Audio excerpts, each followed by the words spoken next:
नमस्कार, आप देख रहे हैं के न्यूज। मैं हूं आपके साथ सोनी चौहान। राजस्थान का रण। राजस्थान में कड़ी सुरक्षा व्यवस्था के बीच 200 में से 199 निर्वाचन क्षेत्रों में मतदान जारी है और अब आखिरी 1 घंटे से भी कम का समय वोटिंग के लिए बचा है, जिसके बाद शाम 6 बजे 199 सीटों पर मतदान थम जाएगा। दिग्गजों की किस्मत ईवीएम में कैद हो जाएगी। राजस्थान में रिवाज बदलेगा या राज बदलेगा, इस पर बात करेंगे अपने खास शो राजस्थान का रण में।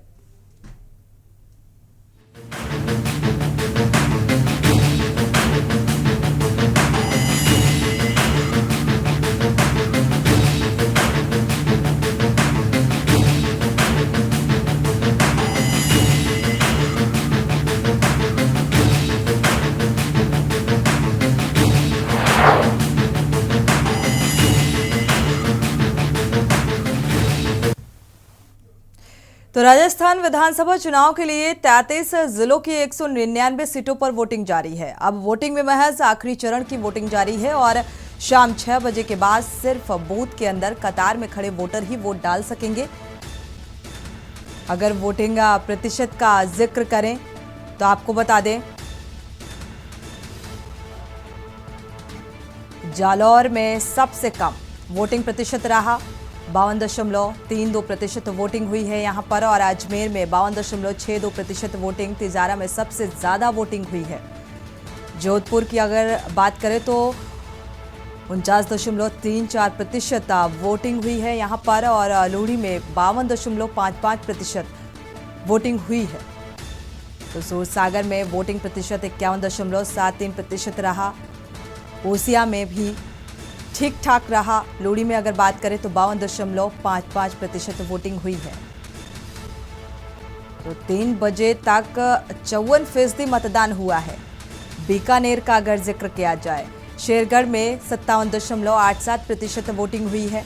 यह अहम खबर, क्योंकि राजस्थान का चुनावी रण काफी चुनौतीपूर्ण है और दोनों ही पार्टियों के लिए बेहद अहम, क्योंकि दोनों ही पार्टियां जीत का दावा करती हुई नजर आ रही हैं। और इस बार जिस तरीके से मोदी चुनावी प्रचार प्रसार में उतरे, तो ये कहा जा रहा है कि एक प्री प्लान और एक रणनीति के तहत, और गहलोत सरकार भी जीत का दावा करती हुई नजर आ रही है कि जनता से वोट की अपील करने की जरूरत नहीं और जीत का ताज मेरे ही सिर बंधेगा, क्योंकि इतनी विकास की योजनाएं आम जनता के लिहाज से चलाई गई।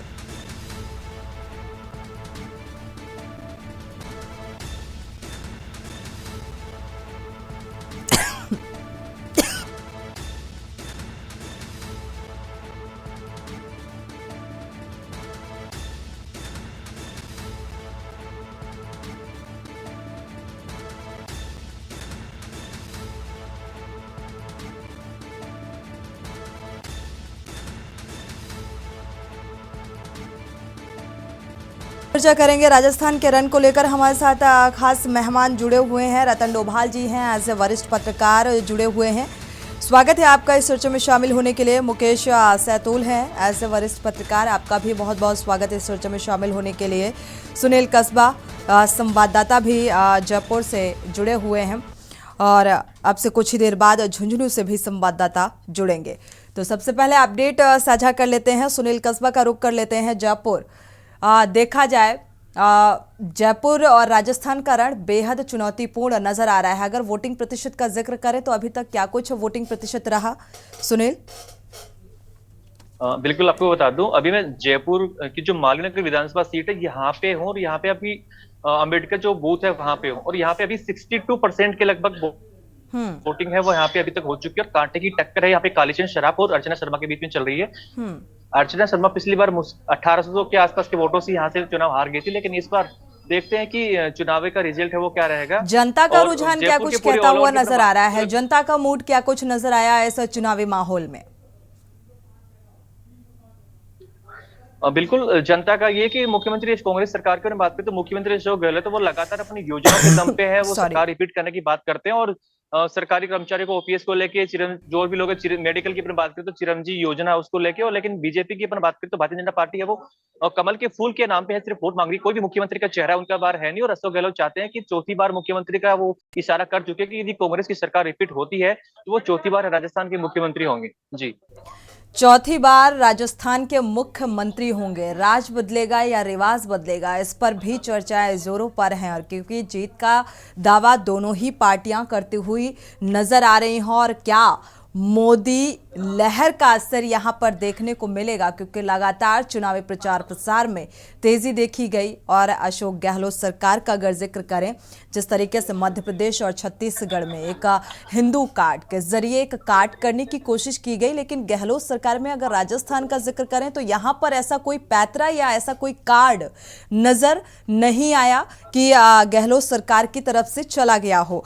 हमारे साथ वरिष्ठ पत्रकार भी मौजूद हैं, रुक कर लेते हैं मुकेश सैतोल जी का। मुकेश जी, राजस्थान का रण इस बार क्या कुछ कह रहा है, क्या कुछ भाप पा रहे हैं, क्योंकि बहुत चुनौतीपूर्ण है।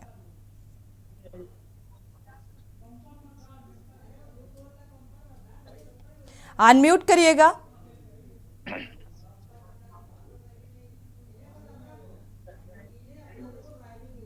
देखिए, जी। राजस्थान के जो रण में इस समय चुनाव में थोड़ा सा समय बाकी है, और छिटपुट घटनाओं को छोड़कर सारा कुछ शांतिपूर्वक चुनाव हुआ है। प्रशासन राजस्थान का ये धन्यवाद के पात्र है कि कुछ घटनाओं को लेकर, जैसे कि हमारे धौलपुर में एक रजई का पुरा, अब्दुलपुर और एक खुले का पुरा, यहाँ पर थोड़ी फायरिंग और पथराव की घटना हुई, लेकिन शांतिपूर्ण चुनाव हो गया। रही बात सरकार की, तो मेरे हिसाब से दोनों पार्टियां, कांग्रेस और भाजपा दोनों, मुझे तो लग रहा है कि टक्कर बराबरी की है।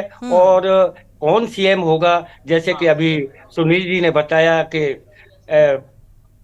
फूल पर ये बीजेपी लड़ रही है और उन्होंने कोई चेहरा घोषित नहीं किया है, तो लगेगा अगर बीजेपी आती है तो कोई, जैसे कि हरियाणा में खट्टर जी को लाया गया था, कहीं ऐसा ही कोई नया चेहरा राजस्थान में भी आ सकता है। और रही बात कांग्रेस की, अगर कांग्रेस रिपीट होती है तो फिर पुनः अशोक गहलोत कुर्सी नहीं छोड़ेंगे, ये इसमें कोई दो राय नहीं है।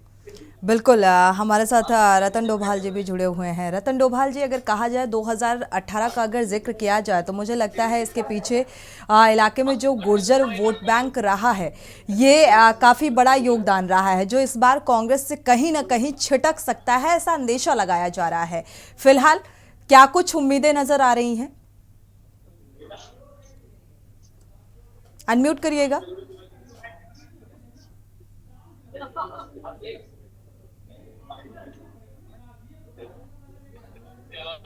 अनम्यूट करिएगा आप। जी, आपकी आवाज क्लियर नहीं मिल पा रही है। रतन जी, एक बार दोबारा से संपर्क करने की कोशिश करते हैं आपसे, क्योंकि जीत के दावे लगातार होते हुए नजर आ रहे हैं। अगर कुछ हॉट सीटों का यहां पर जिक्र करें तो कांटे की टक्कर देखी जा रही है, जैसा कि टोंक से सचिन पायलट जी चुनावी मैदान में है। सचिन पायलट ने भी जीत का दम भरते हुए नजर आ रहे हैं, लेकिन अब किस तरीके से क्या कुछ जनता का साथ किसको मिलता है, ये 3 दिसंबर को जब रिजल्ट सामने आएगा तभी ये स्थिति जो है वो क्लियर हो पाएगी, क्योंकि जनता एक तरीके से देखा जाए प्रत्याशियों की किस्मत ईवीएम में कैद कर रही है, उसके साथ साथ अपने भाग्य का भी फैसला कर रही है कि आने वाले समय में हमें कैसी सरकार चाहिए, जो हमें स्थानीय मुद्दे या स्थानीय विकास के लिए काफी अहम होने वाली है। तो ये तमाम ऐसे स्थानीय मुद्दे भी इस बार हावी रहे। रतन डोभाल जी, क्या आवाज मिल पा रही है आपको? आप मुझे सुन पा रही हैं? जी, कंटिन्यू। सोनी जी, आप मुझे सुन पा रहे हैं सुन पा रही हैं? आप मुझे सुन पा रहे हैं, कंटिन्यू।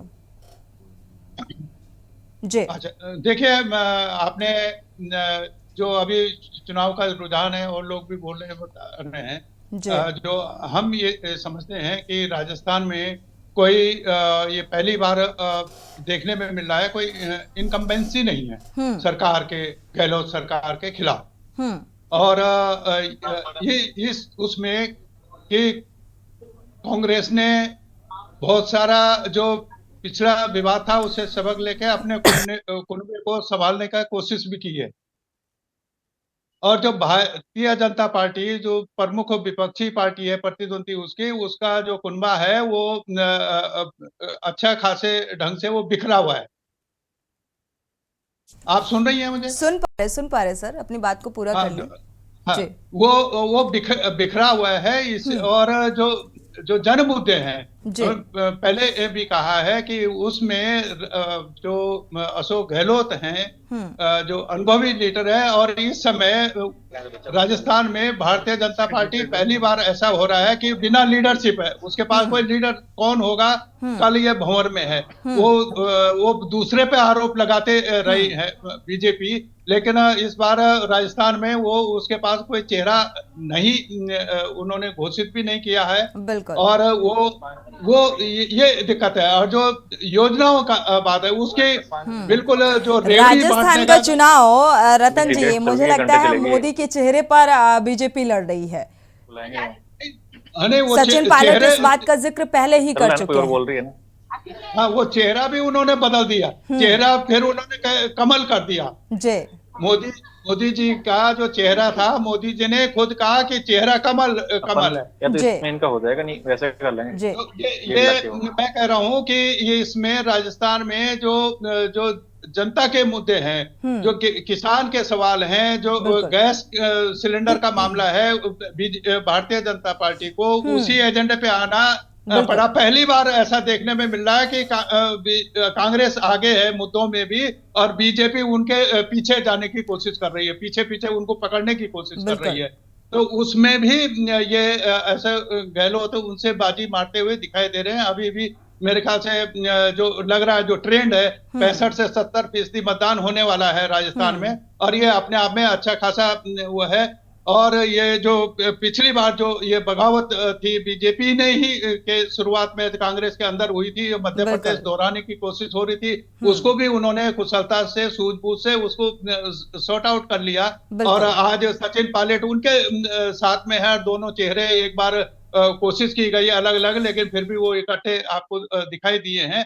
तो और ये सवाल जो उनकी चिरंजीवी योजना है, बहुत बड़ी योजना है, लोग उससे प्रभावित हैं। और ओपीएस का सवाल, अगर 7-8 लाख कर्मचारी हैं, तो ये कितने उनमें एक कर्मचारी के साथ में बिल्कुल। आप कांग्रेस चार का तो एक एजेंडा नजर आ रहा है कि बीजेपी को हराना है। सचिन पायलट ने एक साक्षात्कार में इस बात का जिक्र भी किया है कि वो बात अलग है कि गहलोत से जो रिलेशन है वो उतने बेहतर नहीं, कुछ तल्खी बीच में रही, कुछ मनमुटाव बीच में रहा पार्टी और सचिन पायलट के बीच में, लेकिन अभी इस वक्त सिर्फ एक ही एजेंडा है कांग्रेस के पास कि सिर्फ बीजेपी को हराना है।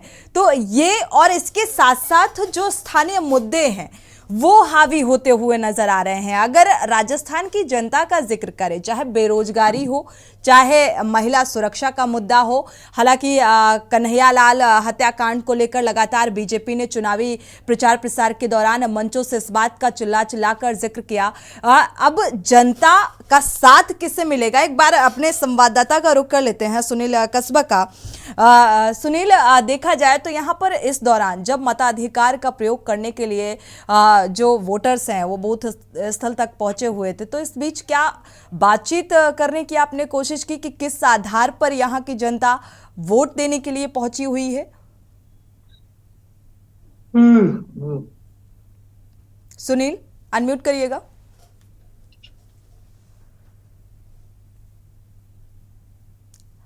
सुनील, आपको आवाज मिल पा रही है? अनम्यूट कर लीजिए।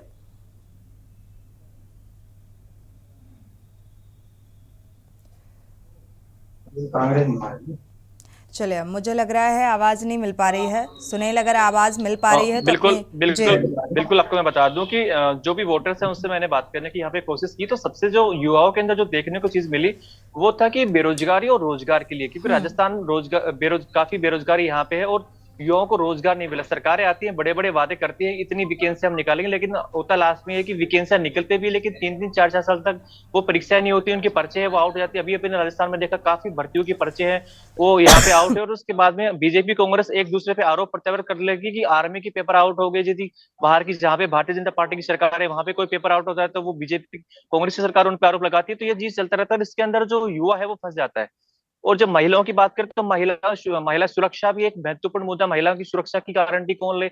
अभी भारतीय जनता पार्टी ने अपने मैनिफेस्टो में जारी किया है कि हम महिला थाने, बहुत सारे थाने खोलेंगे जिसके अंदर महिला पुलिसकर्मी ही मौजूद होंगी, चाहे सब इंस्पेक्टर से लेके कांस्टेबल से लेके सारी वही चीज तैयार। बिल्कुल, आपने अपने घोषणा पत्र, मौजूद बीजेपी ने अपने घोषणा पत्र में कुछ अहम बातों का जिक्र किया और कांग्रेस ने अपने। बीजेपी लगातार चुनावी मंचों से पेपर लीक का मसला हो या महिला अपराध हो, करप्शन जैसे मुद्दे जोर शोर से उठाती रही है, लेकिन आज वोटिंग है अंतिम। देखा जाए तो अभी कुछ वक्त और बाकी है। जिस तरीके से वोटिंग प्रतिशत निकलकर सामने आ रहा है और जनता का साथ किसे मिलता है, ये 3 दिसंबर को ही क्लियर हो पाएगा। वक्त एक छोटे से ब्रेक का है। राजस्थान के रण को लेकर हम बात कर रहे हैं क्योंकि अब 6 बजने को है और क्योंकि वोट लगातार, वोटिंग प्रतिशत भी लगातार हम साझा कर रहे हैं दर्शकों से। और इसी बीच हम बड़ी खबर से आपको रूबरू करा दें। कोटा से बड़ी खबर, बोरखेड़ा के महात्मा गांधी स्कूल मतदान केंद्र पर भीड़ देखी जा रही है। 300 से अधिक मतदाताओं की लंबी लंबी कतारें यहां पर देखने को मिल रही हैं, यानी कि बढ़ चढ़कर हिस्सेदारी लोकतंत्र के महापर्व को लेकर देखने को मिल रही है। और इसी के चलते भारी भीड़, ईवीएम धीरे चलने से बूथ पर मतदाता परेशान भी होते हुए नजर आ रहे हैं। कोटा से अहम खबर आपको बता रहे हैं। बोरखेड़ा के महात्मा गांधी स्कूल मतदान केंद्र पर लोगों की भीड़ इकट्ठा, तो मताधिकार को लेकर लंबी लंबी कतारें यहां पर लगी हुई हैं। लोग बूथों तक पहुंच रहे हैं और कई जगहों से ईवीएम मशीन में खराबी के चलते और धीरे चलने के चलते मतदाता परेशान होते हुए भी नजर आ रहे हैं। तो कोटा से ये खबर आपको बता रहे हैं।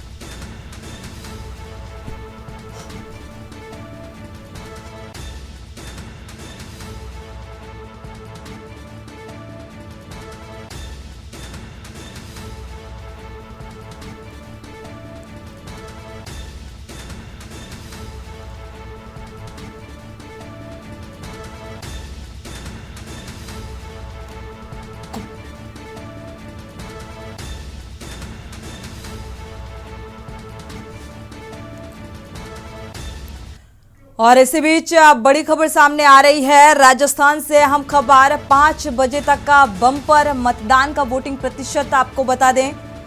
5 बजे तक 68.24% मतदान हो चुका है।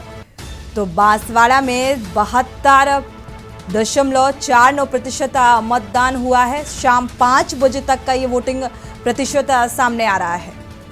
तो बम्पर वोटिंग और वोटिंग को लेकर जो वोटर्स हैं वो काफ़ी अवेयर नजर आए। और सबसे बड़ी और अहम बात ये कि जो युवा नए वोटर्स हैं वो बढ़ चढ़कर हिस्सेदारी लेते हुए नजर आ रहे हैं। बांसवाड़ा में 72.49% मतदान 5 बजे तक हो चुका है। तो 6 बजे तक वोटिंग होनी है और ये प्रतिशत धीरे धीरे बढ़ना है। और देखा जाए तो ये सीट हॉट सीट में से एक है और कांटे की टक्कर देखने को मिल रही है। शाम 5 बजे तक का ये वोटिंग प्रतिशत सामने आ रहा है। तो बढ़ चढ़कर हिस्सेदारी लोगों की स्थानीय मुद्दों के आधार पर वोट देने के लिए बूथों तक ये मतदाता पहुंच रहे हैं।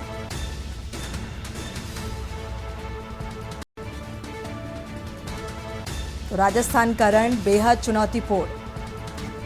5 बजे तक का ये वोटिंग प्रतिशत सामने आ रहा है। बांसवाड़ा में 72.49% मतदान हो चुका है और ये 6 बजे तक और बढ़ने की उम्मीद नजर आ रही है। तो बम्पर वोटिंग हुई है, स्थानीय मुद्दों के आधार पर वोटिंग की गई।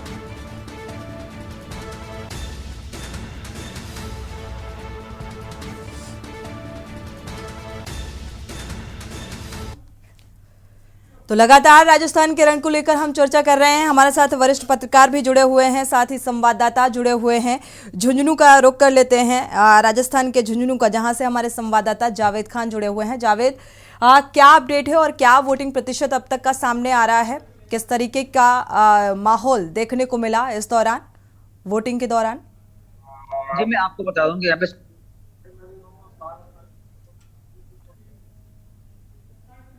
लगी हुई है और लोग बढ़ चढ़ के मतदान में हिस्सा ले रहे हैं। जावेद, आपकी आवाज ठीक से सुनाई नहीं दी, अपनी बात को पूरा करें।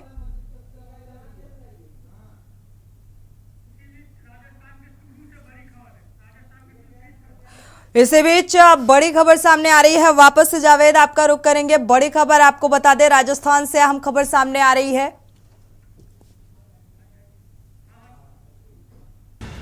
तो चूरू से ये बड़ी खबर, शीतला चौक बूथ से खबर, फर्जी वोटिंग की बात पर बीजेपी और कांग्रेस के कार्यकर्ता आपस में भिड़ते हुए नजर आए। लाठी और सरियों से तोड़फोड़ और मारपीट की भी घटनाएं सामने आ रही हैं। मौके पर पत्थरबाजी होने से विवाद बढ़ गया। पुलिस बल मौके पर तैनात है। तो चूरू से यह खबर सामने आ रही है। राजस्थान के शीतला चौक बूथ संख्या 127 का यह मामला, जहां पर फर्जी वोटिंग की बात पर बीजेपी और कांग्रेस के कार्यकर्ता आमने सामने। तो जमकर पत्थरबाजी, लाठी चले, सरिया चले, तोड़फोड़ की गई और इस तरीके के आरोप एक दूसरे पर लगाते हुए नजर आ रहे हैं। हालांकि पुलिस बल मौके पर तैनात है।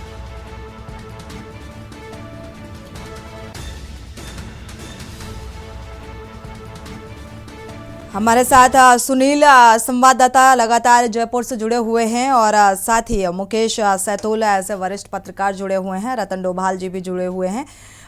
मुकेश सैतुल जी, आपका रुख करेंगे। देखा जाए कई मुद्दों के साथ साथ यहाँ पर अगर एक देखा जाए, बहुत बड़ा एग्जाम्पल है कर्नाटक। कर्नाटक की जनता ने जिस तरीके से धर्म को नकारा, आस्था को नकारा, स्थानीय मुद्दों को अहमियत दी, तो क्या इस तरीके का माहौल इस बार भी नजर आ सकता है? क्योंकि चुनावी मंचों में अगर बीजेपी का जिक्र करें तो वो हिंदूवाद और आस्था और धर्म का ही प्रचार प्रसार के दौरान जिक्र किया गया। देखिए, ये आप सत्य बोल रही हैं कि भाजपा हिंदुत्व के ऊपर चुनाव लड़ रही है। आप रही बात कर्नाटक की, तो कर्नाटक और राजस्थान में बहुत अंतर है। भाजपा मुख्यतः उत्तर भारत की पार्टी है और यहाँ राजस्थान में भाजपा एक बड़े रूप में है। एक मतलब कहना चाहिए कि हमेशा मतलब सत्ता में ज्यादातर रही है। रही बात इस बार पूरा चुनाव कमल के मुद्दे पर और भाजपा के कोई भी चेहरा नहीं रखा, उस पर लड़ी है। और रही बात आप हिंदुत्व की बोल रही थी, तो इस बार भाजपा ने पूरे राज्य में 200 सीटों में से एक भी मुस्लिम प्रत्याशी नहीं चुना। ये इस बात का प्रमाण है कि वो हिंदुत्व पर चुनाव लड़ रही है। यूनिस खान जो एकमात्र इनके प्रत्याशी होते थे, उनको भी टिकट नहीं दिया। रही बात जैसे रतन जी कह रहे थे विवाद, मैं समझता हूं कि कांग्रेस में ज्यादा विवाद है। और आप देख लेना 3 तारीख को जैसे कि सचिन पायलट लेकिन कांग्रेस तो कह रही है बीजेपी में बिखराव की स्थिति देखने को मिल रही है। हाँ, यही मैं बोल रहा हूँ। कोई बिखराव की स्थिति मुझे तो पूरे राजस्थान में इस तरह की नहीं लगी। कांग्रेस में जरूर गहलोत गुट और पायलट गुट है। जैसे पायलट गुट के अधिकांश एक जाति है, गुर्जर जाति, वो केवल पायलट की वजह से कांग्रेस से जुड़ी थी। लेकिन इस बार गुर्जर जाति मुझे ज्यादातर भाजपा की ओर वोट देते हुए नजर आ रही है। और रही बात जैसे रतन जी कह रहे थे, मतलब कि कांग्रेस की इतनी योजना वगैरह, बस एक प्रश्न, क्या पेट्रोल राजस्थान में पूरे संपूर्ण देश में सबसे ज्यादा नहीं है? क्या पेपर लीक की घटनाएं यहाँ पर सबसे ज्यादा नहीं हुई? आप एकमात्र तो इन्हीं मुद्दों के आधार पर तो बीजेपी घेर रही थी, क्योंकि ये मुद्दे थे। और करप्शन, पेपर लीक का मामला, हत्याकांड, कन्हैयालाल हत्याकांड, ये तमाम ऐसे मामले थे जिनको लेकर, जिनको मुद्दा बनाया बीजेपी ने, और इन्हीं मुद्दों के आधार पर कांग्रेस को घेरती नजर आई। हिंदुत्व कार्ड जिस तरीके से चला बीजेपी ने, उधर गहलोत सरकार का अगर जिक्र किया जाए तो उन्होंने इसका कोई कार्ड अभी तक उनका समझ में नहीं आया। वही मैं कह रहा हूँ कि इस बार इसीलिए थोड़ा सा भाजपा बढ़त बनाए हुए है। और मतलब यही कारण, जैसे कि कन्हैयालाल के मामले में वो एक सांप्रदायिक रंग था, और एक जयपुर में हुआ था घटना, उसमें जो पैसों का मतलब मुआवजा दिया था, कितना अंतर रखा था। गहलोत सरकार ने ये हमेशा एक मतलब क्या कहना चाहिए कि हिंदुत्व के ऊपर हमेशा चोट करती हैं। तो उसके ऊपर भी इस बार वोटर ने कुछ सोचा और मोदी जी के नाम पर, राष्ट्रवाद के नाम पर, कि राष्ट्र हित को सर्वोपरि रखते हुए आप राज्य में भी भाजपा की सरकार लाए। तो मुझे लगता है कि उस हिसाब से राजस्थान में थोड़ा सा संभावना भाजपा की दिख रही है। और रही बिल्कुल। बात चेहरे की, ये बोल रहे थे चेहरा कांग्रेस ने भी घोषित नहीं किया कि पायलट होंगे, कि गहलोत होंगे, कि डोटासरा होंगे। और भाजपा भी ने भी घोषित नहीं किया। और भाजपा में तो खूब सारे चेहरे हैं इस बार। हाँ, ये अलग बात है कि 100 से अगर कम सीटें आती हैं तो एक बार पुनः सीएम का चेहरा आप वसुंधरा राजे को देखेंगी।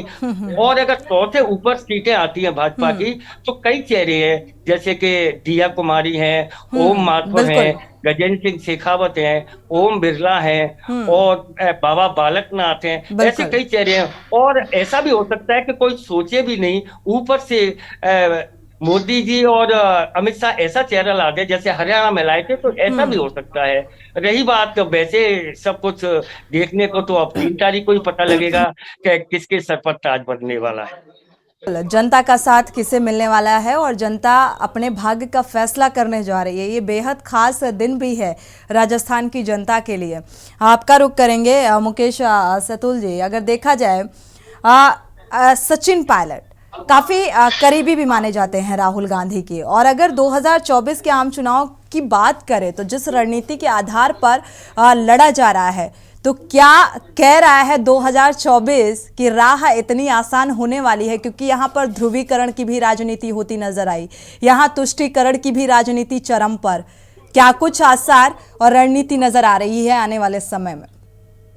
देखिए, ये सबको पता है लोकसभा चुनाव नजदीक है। लोकसभा चुनाव के हिसाब से रतन डोभाल जी से था ये मेरा सवाल, माफ कीजिएगा, आपका वापस से रुक करेंगे जी। जरा फिर दोहराएंगे क्या? रतन डोभाल जी, आपसे सवाल था कि जिस तरीके से हिंदुत्ववादी कार्ड बीजेपी की तरफ से चला जा रहा है, तुष्टीकरण की भी राजनीति होती नजर आ रही है, सांप्रदायिकता के आधार पर कांग्रेस को घेरने की पूरी कोशिश की गई, और यहाँ पर ध्रुवीकरण की भी राजनीति होती नजर आ रही है, तो क्या कुछ आसार बनते हुए नजर आ रहे हैं अगर राजस्थान के चुनावी रण का जिक्र करें? आप बिल्कुल सही बात कह रही हैं। यही मैं कहना चाहता, हमारे जो मित्र कह रहे थे, मैं यही कह रहा हूं जो आप कह रही हैं कि फिर सबका साथ सबका विकास, वो क्या हुआ उसका? इसका मतलब आपके पास जमीनी तौर पर कोई जनता के साथ कोई आपके उसके सवालों पर आप बात नहीं करना चाहते हैं, आप सीधा सांप्रदायिक उस पे। मैंने देखा राजस्थान के अखबारों को, राजस्थान पत्रिका है, दूसरे हैं, उनके विज्ञापनों पे जिसकी हेडलाइन विज्ञापन है, वो हेडलाइन में कन्हैया लाल है। बिल्कुल। तो वो उससे लगता है कि किस तरीके से बीजेपी जनता से कट गई है, और वो जनता के साथ जुड़ने के लिए उसके पास एक ही मुद्दा है, वो सांप्रदायिक आधार पर, हिंदुत्व कार्ड के आधार पर। आप लोगों के, आपने सिलेंडर भी छोड़ दिया अपना 450 रुपए का। बिल्कुल। अब उसकी बात भी आपने छोड़ दी, आप कमल पे आ गए, कन्हैया लाल पे आ गई।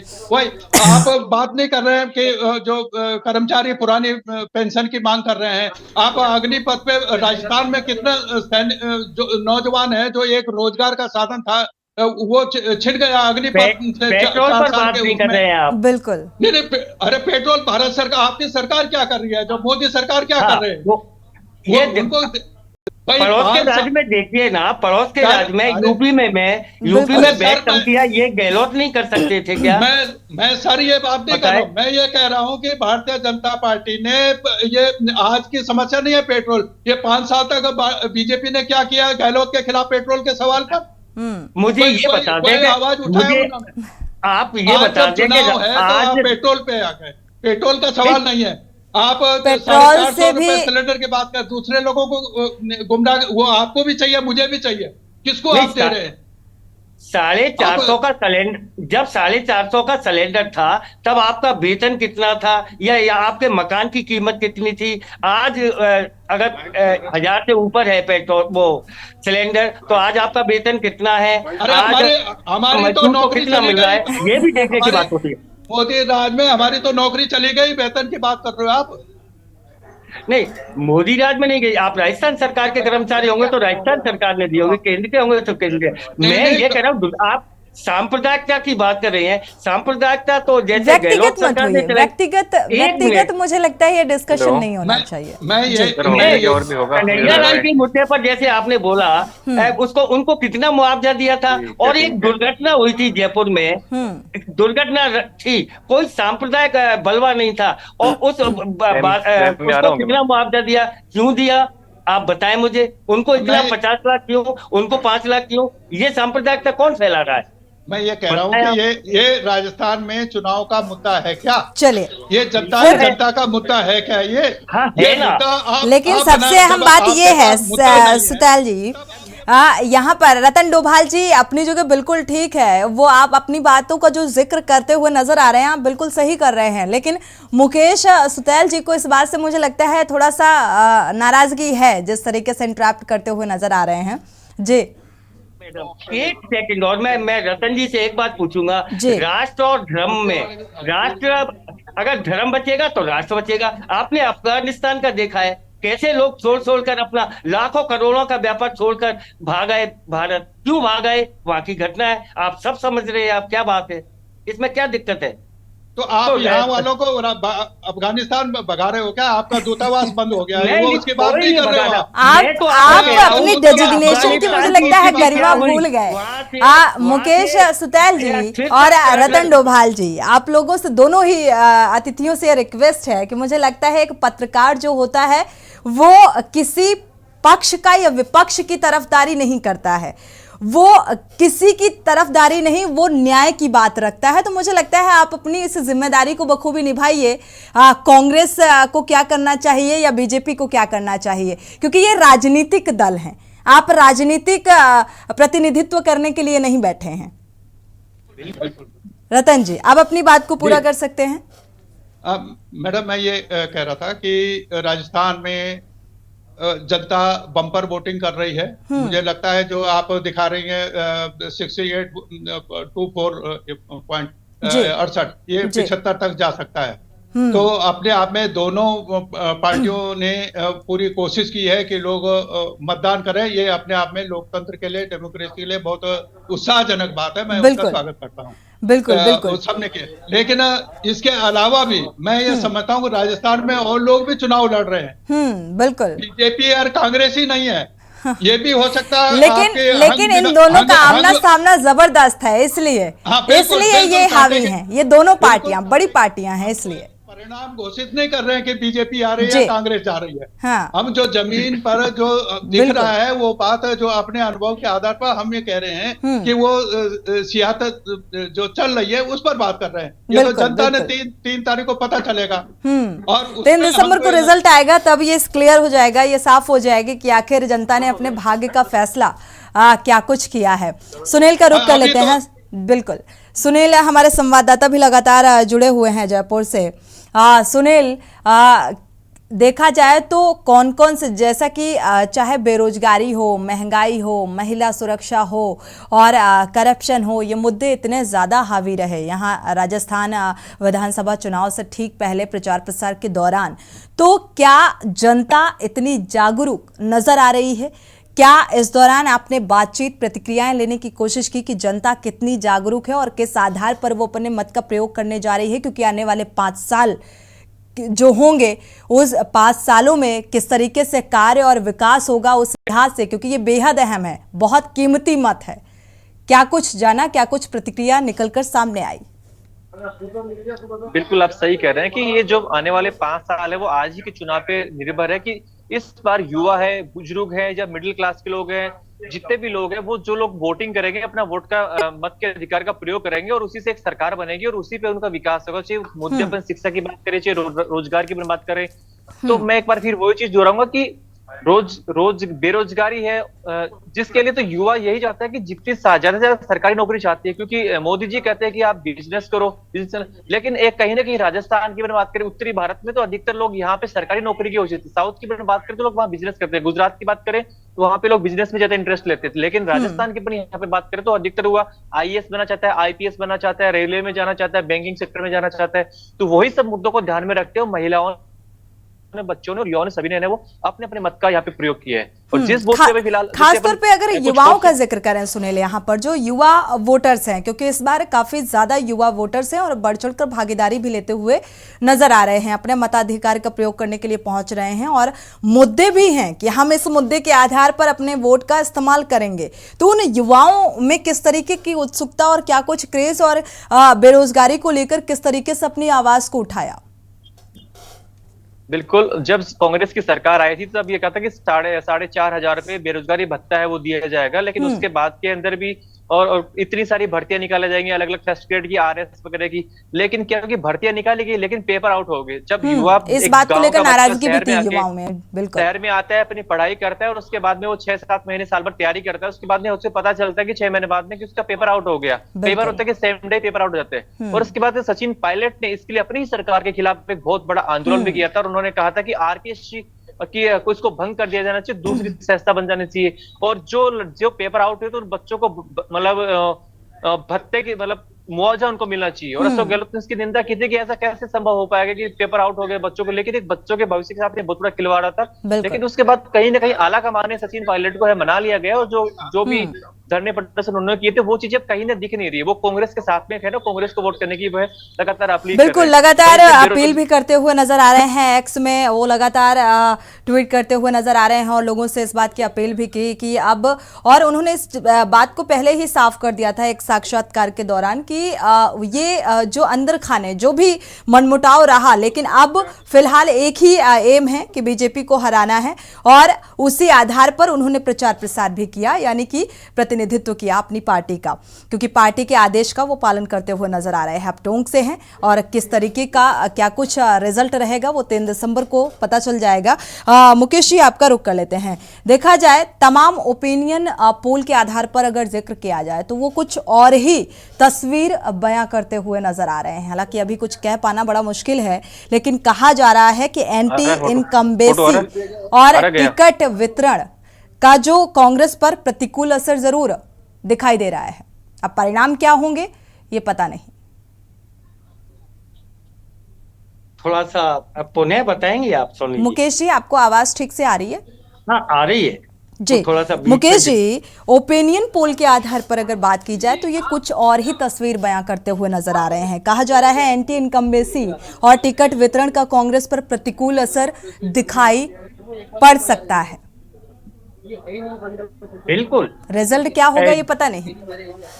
बिल्कुल रिजल्ट भी शायद उसी प्रकार होगा जिस प्रकार आपके ओपिनियन पोल बता रहे हैं। यहाँ 2 गुटों में कांग्रेस बची हुई थी, पायलट और गहलोत गुट में। तो मुझे लगता है कि दोनों ही गुट अपने अपने दावों को मजबूत करने के लिए अपने अपने लोगों को जिताने के में ही लगे रहे थे और यही ऐसा लग रहा है।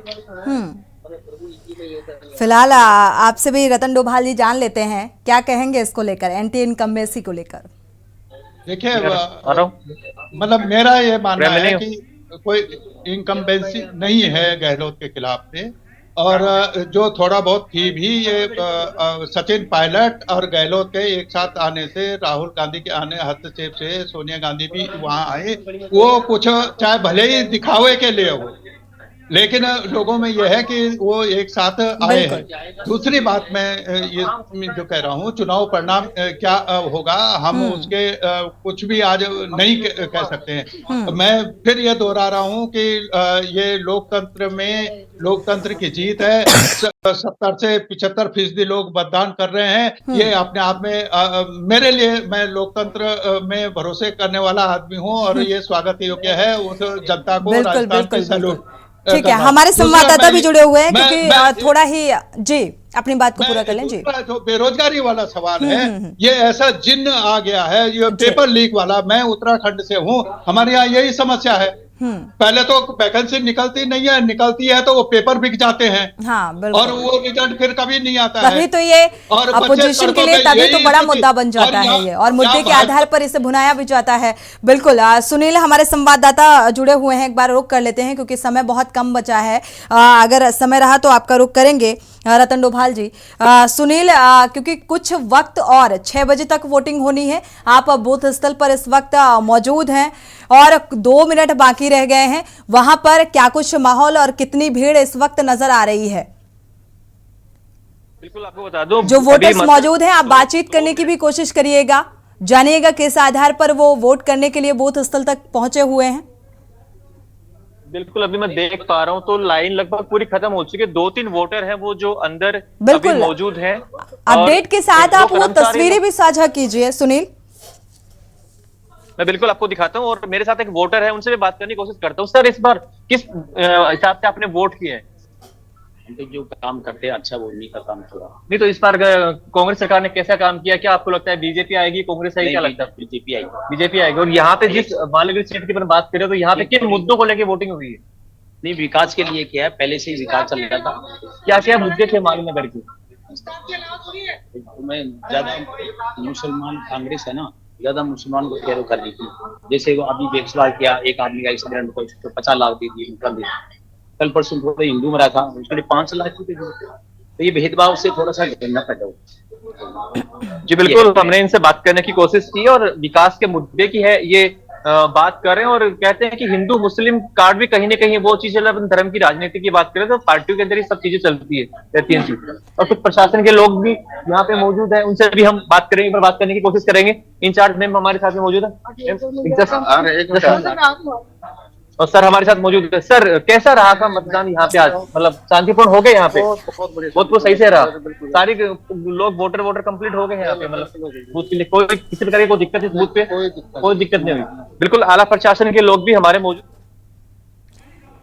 बिल्कुल, इसी बीच बड़ी खबर से आपको रूबरू करा दें। बड़ी खबर सामने आ रही है, शाम 5 बजे तक का वोटिंग प्रतिशत, यानी कि 6 बजे तक मतदान खत्म हो चुका है। जो वोटर अंदर पहुंच चुके हैं, बस उन्हीं को वोट देना होगा, यानी कि एंट्री बंद। 6 बजे तक ही मतदान होना था और 3 दिसंबर को अब रिजल्ट का इंतजार है। तो 199 सीटों के नतीजे 3 दिसंबर को सामने आएंगे कि जनता ने किसका पूरा साथ दिया। राजस्थान में 199 सीटों पर मतदान अब बूथ में खड़े वोटर ही डाल सकेंगे वोट।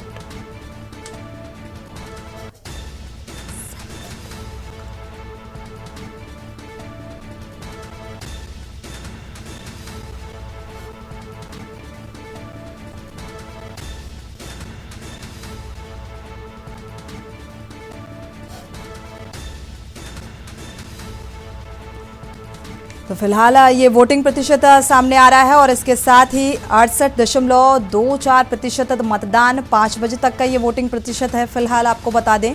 और अब जो लोग अंदर लाइनों में लगे हुए थे वो ही अपने मत का प्रयोग कर सकेंगे। हमारे साथ लगातार वरिष्ठ पत्रकार जुड़े हुए हैं, मुकेश सुतैल जी और रतन डोभाल जी।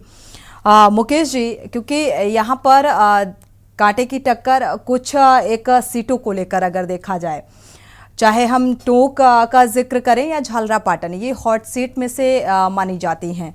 और विद्याधर नगर से दिया कुंवारी चुनावी मैदान में है। अगर बीजेपी से देखा जाए, तिजारा का जिक्र करें तो ये हॉट सीट, यहाँ पर कांटे की टक्कर देखने को मिल रही है। क्या लगता है इन नामों का कुछ असर चुनावी इस रण में देखने को मिलेगा और इसका रिजल्ट में भी कुछ असर देखने को मिलेगा, कुछ बदलाव? देखिए, ये जो आपने हॉट सीट बताई है, ये सारे लोग मेरे हिसाब से तो जीतेंगे ही, क्योंकि ये बड़े चेहरे हैं। कुछ एक चेहरे हार भी सकते हैं अगर उन्होंने उस क्षेत्र में काम नहीं किया होगा। और सारी बातें 3 तारीख को ही पता लगेगी। फिर भी इस बार चुनाव राजस्थान का शांतिपूर्ण ढंग से संपन्न हुआ, छुटपुट घटनाओं को लेकर, और दोनों ही पार्टियों ने जोर शोर से चुनाव लड़ा। और यही बात जैसे रतन जी कह रहे थे, अब उन्होंने बार बार मतलब एक तरफ की थोड़ा सा झुक गए थे। मैं उन्हें केवल एक लाइन में ये कि मतलब राजनीति और धर्म दोनों अलग नहीं है, दोनों जरूरी हैं। राजनीतिक पार्टियों ने उसे मिक्सअप कर दिया है, वो अरे, मिक्स नहीं, हो ये गया ये है कहाँ अलग। से आ गया? धर्म कहाँ का से? राजनीति से कोई वास्ता राजनीति नहीं और है, धर्म लेकिन अलग नहीं है। राजनीतिक अगर धर्म है लोगों तो ने उससे राजनीति मिक्सअप देश है, कर दिया। देश है तो गलत धर्म है। है, ऐसा ये किसने कह दिया? आप चाणक्य को पढ़िए, चाणक्य के समय को अरे पढ़िए। चाणक्य आप नीति- संविधान से चलोगे या चाणक्य से चलोगे? हाँ, संविधान से ही चलेंगे तो ग्रंथों में चाणक्य चाणक्य नीति का बिल्कुल, उल्लेख कहाँ हाँ, है? बिल्कुल चाणक्य कहाँ से आ गया? धर्म को आप राजनीति से अलग नहीं कर सकते। धर्म से जैसे कि- राजनीति, धर्म को राजनीति में लाने से ही ये आफत आ रही है, सारी मुसीबत की जड़ वही है। जैसे कि उदयपुर में किया और जयपुर में किया कि कहीं एक भी धर्म किया। को, हाँ, एक धर्म को 5 लाख और एक धर्म को 50 लाख, ये वो किया। भी गलत, तो उसका समर्थन अभी कौन रतन जी करता है? आपने हम तो सुना, नहीं कर रहे। अभी जब हमारे संवाददाता ने, क्योंकि अब वोटिंग का समय जो है वो खत्म हो चुका है, 6 बजे तक ही जी, वोटिंग जी। होनी थी। आपने सुना कि किस तरीके से एक वहां पर बूथ में मौजूद जो मतदाता था उसने कहा कि हाँ, ऐसी यहाँ पर जो चीजें हैं हिंदू मुस्लिम जैसी चीजें होती हुई नजर आई। तो ये इस तरीके की राजनीति होती हुई और बरगलाने की कोशिश, तुष्टीकरण की कोशिश क्यों की जा रही है? क्या अपनी योजनाएं या अपने घोषणा पत्र पर राजनीतिक दलों को भरोसा नहीं है? यही मैं कह रहा हूँ, जो जी। आप मित्र हमारे जो कह रहे हैं ये बात, हम यही कह रहे हैं। तो फिर जो वो सबका साथ सबका विकास की आप बात कर रहे थे, वो कहाँ गायब हो गए? आप सिलेंडर कहाँ गायब हो गया बीच में? बिल्कुल। कहाँ से कन्हैया आ गया बीच में? तो आपको लग रहा है कि इसके अलावा आपके पास कोई मुद्दा नहीं है कि अगर आप लोगों को लड़ा सकते हैं तो ही आपको कुछ प्राप्त हो पाएगा, और नहीं लड़ा पाएंगे तो आप कहीं होंगे नहीं। मैं कांग्रेस की और उसकी, मैं किसी राजनीतिक पार्टी का नहीं हूं, मैं किसी का सदस्य नहीं हूं, और मैं राजस्थान की राजनीति से उतना वाकिफ भी नहीं हूं। लेकिन जो जनरल भाव है, जो हम वहाँ डिबेट देख रहे हैं, जो अखबारों में आ रहा है, उससे जो हरिद्वार, मैं हरिद्वार में रहता हूँ, हरिद्वार में बहुत राजस्थान के लोगों का आना जाना है, यात्रा को ले भी आते हैं, वो अस्थियां भी लेके आते हैं, हम रोज उनसे मिलते हैं, रोज उनसे पूछते हैं, तो हम उनका अनुभव आपसे साझा कर रहे हैं। हमारा अपना कोई विचार नहीं है उस पर। तो मैं ये कह रहा हूं कि अगर ये सबसे ज्यादा खतरनाक यही बात है कि आप लोगों के सवालों को किनारे करके और दूसरे सवाल ले आए, वो क्षणिक सवाल के लिए, और जो बुनियादी सवाल है वो बुनियादी सवालों पर बात नहीं। आप किसान का आंदोलन कहाँ गया राजस्थान का? वो भी अपनी जगह पे है। अग्निपथ का आंदोलन अपनी जगह पे है। महिलाओं का सवाल अपनी जगह पे है। आप राजस्थान में महिलाओं की बात कर रहे हैं, मणिपुर की बात नहीं कर रहे हैं। आप उत्तर प्रदेश में नहीं, जब मणिपुर की बात हुई तो राजस्थान में भी महिलाओं के प्रति बढ़ रहे अपराधों का जिक्र हुआ और उस पर जवाबदेही नहीं थी कांग्रेस। मैडम, एक मंत्री तो इस पर ये बोल गए कि ये तो मर्दों का प्रदेश है। आपको पता होगा रतन जी, आपको पता होगा, एक मंत्री जी ये बोले कि ये तो मर्दों का प्रदेश है। अरे आपके मर्द मणिपुर में क्या बोला उन्होंने? नहीं, मणिपुर की अलग बात है, मैं ये कह रहा हूँ कि महिलाओं के इस्मत के सवाल पर, चाहे यहाँ कांग्रेस का मंत्री हो, मुकेश जी, मुझे लगता है अगर महिलाओं के प्रति अपराध बढ़ रहा है, पर्टिकुलर ये मुद्दा नहीं है, लेकिन फिर भी राजस्थान के इस चुनावी रण में राजस्थान में भी महिलाओं के प्रति अपराध बढ़ा है और इसको भी मुद्दा बनाया गया। चुनावी प्रचार प्रसार में आपने तेजी के साथ इस बात का जिक्र बार बार होते हुए सुना होगा कि महिला सुरक्षा और तमाम ऐसे मुद्दे सामने आए। तो उस आधार पर जनता का रुख, जनता का साथ किसे मिलेगा, ये कह पाना बड़ा मुश्किल हो रहा है। अगर बीजेपी का जिक्र करें, बीजेपी ने जयपुर के बीजेपी कार्यालय में हनुमान जी की मूर्ति स्थापित की। आप प्रचार प्रसार के दौरान जा रहे हैं तो वो दर्शन करके जा रहे हैं। अब वो जीत हासिल होगी क्या? हनुमान जी का आशीर्वाद उन्हें मिलेगा? ये तो 3 दिसंबर को ही पता चल पाएगा। तो इस तरीके से आस्था और धर्म को भुनाने की कोशिश की जाती है, उसे तो ऑलरेडी मिक्सअप कर दिया गया है। जिस तरीके से आप लोग इस बात का जिक्र कर रहे हैं कि मुकेश जी बार बार कह रहे हैं कि राजनीति और धर्म एक ही है, नहीं, वो महिलाओं का बहुत बड़ा सवाल है मैडम, जी। छोटा सवाल नहीं है। वो देश की आधी आबादी है, समझते और हैं। उसको इस तरह से खिलौना बना दिया लोगों ने बिल्कुल अपनी सियासत चलाने के लिए। बिल्कुल। उसकी और जिम्मेदारी होनी चाहिए, आज वो भी कांग्रेस- रतन डोभाल जी, हम आपकी बात से इत्तेफाक रखते हैं इस बात से। आज भी चुनावी मंचों में प्रचार प्रसार के दौरान जो घोषणा पत्र है उसमें इस बात का जिक्र नहीं किया गया। ऐसे डंके की चोट पर किया जाता है, महिला सशक्तिकरण का भी जिक्र होगा, महिला सुरक्षा का भी जिक्र होगा, लेकिन जब चुनावी प्रचार प्रसार होता है तो सिर्फ और सिर्फ आस्था नजर आती है, धर्म हिंदुत्व कार्ड। हाँ बिल्कुल, यही कर रहे हैं। और वही धर्म वाले लोग जहाँ राज्य, मैं उत्तराखंड में हूँ जी। हम तो अंकिता भंडारी को देख रहे हैं। बिल्कुल। उसको न्याय नहीं मिला आज तक। वो किरण सिंह को न्याय नहीं मिला अभी तक। वो ये सब लोग तो यहाँ तो अंदर खाने तो सभी जानते हैं ना, अंकिता भंडारी हत्याकांड में किस तरीके से किसकी संलिप्तता रही, कौन से वीआईपी का नाम है, ये तमाम ऐसी चीजें रही। लेकिन जब अपनी ही पार्टी का कोई शख्स होगा तो उसका नाम कैसे उजागर किया जाएगा? तो अंदर खाने चीजें क्लियर होती हैं। महिलाओं का सवाल इससे हल नहीं किया जा सकता कि आप राजस्थान में कोई बात करें, मणिपुर में कोई और बात करें, उत्तराखंड में कोई और बात टिप्पणी करें। अलग अलग हो जाती है, एक नजरिए से नहीं है। देखा जाता। बिल्कुल, आपकी बात से इत्तेफाक रखते हैं। शुक्रिया आप दोनों मेहमानों का इस चर्चा में शामिल होने के लिए। लेकिन राजस्थान का रण देखा जाए, जिस तरीके से बम्पर वोटिंग हुई और फिलहाल वोटिंग हो चुकी है, जो मतदान प्रतिशत सामने आ रहा है उस आधार पर क्या कुछ रिजल्ट आएगा, जनता का साथ किसको मिलेगा, ये बेहद दिलचस्प होगा जानना। इसी के साथ राजस्थान के रण में फिलहाल बस इतना ही। आगे खबरों के लिए आप देखते रहिए के न्यूज़ इंडिया।